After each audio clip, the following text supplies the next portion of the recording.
I'm the founder of Homepeel, and today I'm going to be demonstrating for you how to use the Green Herb Skin Peel. The Green Herb Skin Peel is our champion product. We've been selling it all over the world for over 10 years now, and it gives you new skin in 5 days. So it's a salon quality skin peel for home use. It's made here in Australia and it's been developed here in Australia as well. So, here we go.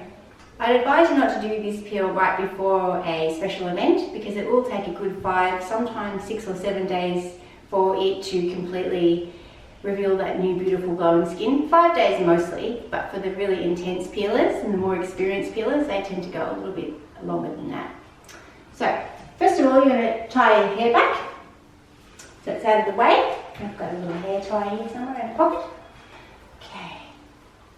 So next what you want to do is to protect a few areas of the face. Now you can do this with a few household items. Today I'm going to be using coconut oil. We're going to apply that around the corners of the nose and around the corners of the mouth. So let's just put it around here. So you don't want to peel on these areas. We start off with the lotion. This is the Green Herb lotion. Pour some into a bowl. So we've applied about 1 teaspoon, a bit more than that, of the lotion into the bowl. Now if you get stuck, obviously, or not stuck, but you must read the instructions carefully before you perform this. Don't go just by this video because there's a lot of things that even I might have missed. It's really important that you're very clear about what you're doing here because you are doing a salon quality skin peel here. Normally, it's like what a professional would do in a beauty salon, you're doing it yourself.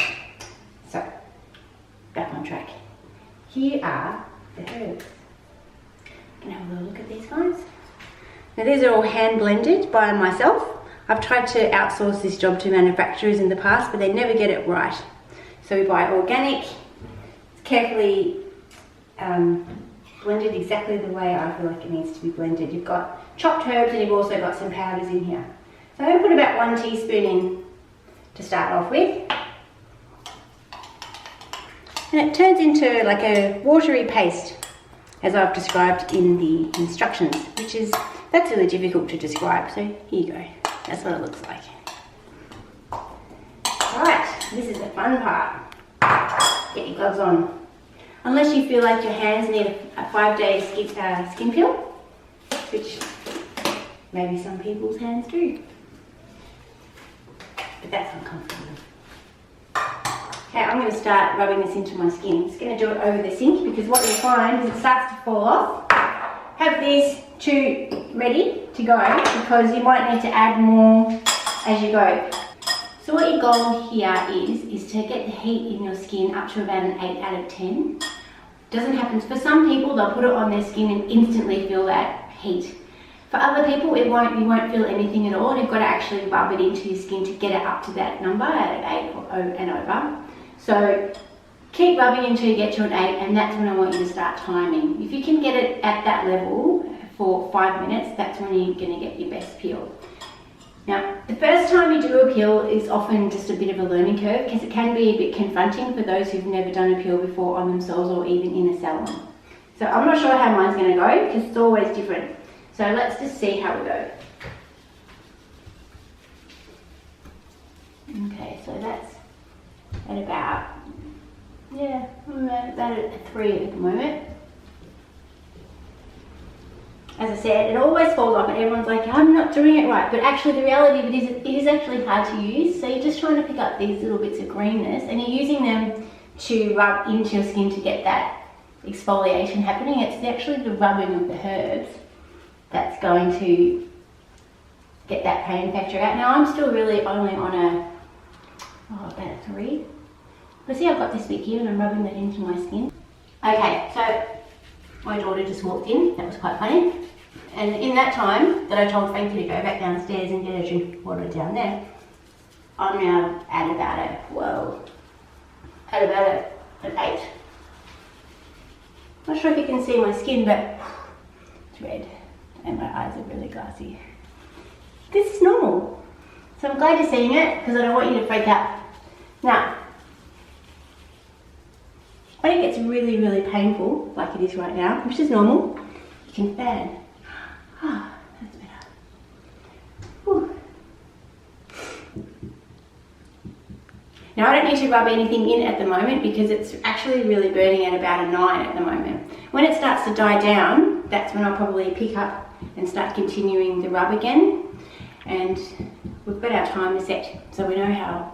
I think we're on about 2 minutes right now, because we've got 3 to go.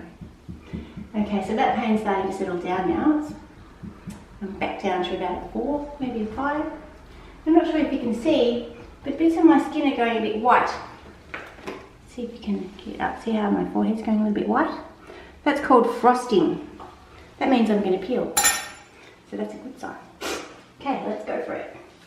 Now pay extra attention to the forehead if that's an area that you want to peel, because that's not going to peel as easy as, say, the bottom half of the face. The bottom half of the face peels almost every time for everybody. But the cheeks and the forehead, it's a lot harder to get that peel happening. And the reason is because you've got all this movement going on, so it's actually the movement in your face that's helping that skin to crack and that old skin to peel off. But you don't always get a lot of movement in the forehead, especially in this day and age. Okay, so that's raised up again now. We're probably back to about a 7. And we're on about 4 minutes now. So, see if I can push that just a little bit harder. Okay, so I'm just going to do one last attempt at the rubbing. So 5 minutes is nearly up, so I'm just going to throw whatever I've got left at this, because I really like a really deep peel. If I'm going to peel and go through the 5-day peeling process, I want to make it worth it. Now I forgot to mention at the start to make sure that you start on a clean, freshly cleansed face. So make sure you clean your face first. I kind of did this on top of makeup, which isn't ideal, but we're filming.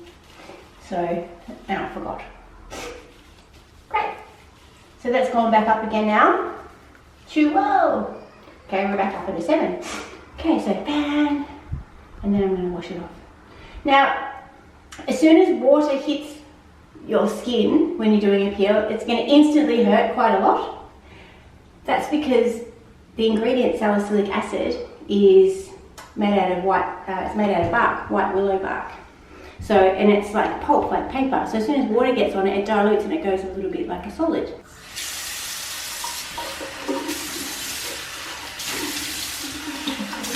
Okay, so that's all rinsed off and we're done.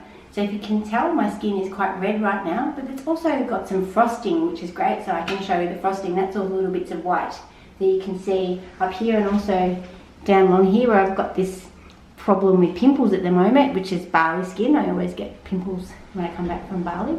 So for the next 5 days, leave your skin tonight. I'm just going to talk as if you've just done the peel. So you leave your skin alone tonight, don't touch it, don't put anything on it. And in fact, if you can, for the next 5 days, don't get it wet. Have a shower, but just from here down. Protect your skin from the sun. That's the most important part, because it's already quite vulnerable. We're taking off the stratum corneum here, which is the upper dead layer of dead skin cells that sits on top of your skin as a mask to protect it from the UVA and the UVB light from the sun. So when you take that off, which is what's going to happen when all this dead skin comes off, your skin's going to be really vulnerable, beautiful, it's going to glow and it's going to look like baby skin and it's just going to be gorgeous, but it's going to need more protection. So sunscreen, sunscreen, sunscreen. And in fact, if you're not prepared to wear sunscreen now that you're a peeler, don't do a peel. So for the next 5 days, keep it protected, as I said. Don't put anything on it, but if you're going out, yes, put sunscreen on. Wash it off as soon as you can with a cheap bar of soap and water, then pat dry. And in fact, if you find that your skin is producing a lot of oil to moisturize itself during this 5-day process, you can actually wash your skin with a cheap bar of soap and water and pat dry then too, because your skin's being really awesome. It's going, we're so dry. It'll produce all this oil, so you need to strip that out and that'll actually get it back to being dry. Because what you're trying to achieve over the next 5 days is for your skin to dry out, crack, and that dead skin to peel off. So if you're getting it wet, like if you're sweating or if you're using moisturizer or something like that, It's going to keep that skin from drying out, and it'll take that whole crack and peel process longer to achieve. So at the end of the 5 days, you're going to do the steam. So what we're doing with the steam is we're going to put our head over a bowl of boiling water that you boiled in the kettle. You put a towel over your head and you steam it for about 5 minutes. Have your oil ready. I always recommend coconut oil, but you could even use olive oil if you didn't have any coconut oil. Just any type of oil that doesn't have any active ingredients in it, which if you can't eat it, don't use it. That's my motto on that. So, and then you get the oil and then you start rubbing your skin. So you're going to have all this dead, flaky skin over the 5 days. Don't peel it off. Don't peel anything off manually. Let it flake off. That's a really important point, actually. You just want to let it come off naturally and organically until it's the 5 days is up, and then we're doing the steam. So you're getting the oil and you're rubbing, and you'll find it all just sort of come off. Now don't rub too hard on areas that aren't ready to come off. If that's happened to you, don't worry about that. Those areas will come off in the next couple of days anyway. Just leave them alone. Just go with what's coming off, because you don't want to rub on new skin too hard, because it's brand new baby skin. Just respect it. Now if you have any questions when you've done the peel, please contact me straight away. You can do it by text message, email, or through Instagram. I'll get back to you really fast, because I know when you're doing a peel, especially the first time, it might be a bit confronting because you don't know what to expect. Hopefully this video has helped. But please contact me as soon as you have any thoughts or questions, and I'll get back to you. So that's all I've got for you today. Thanks so much and enjoy your new skin.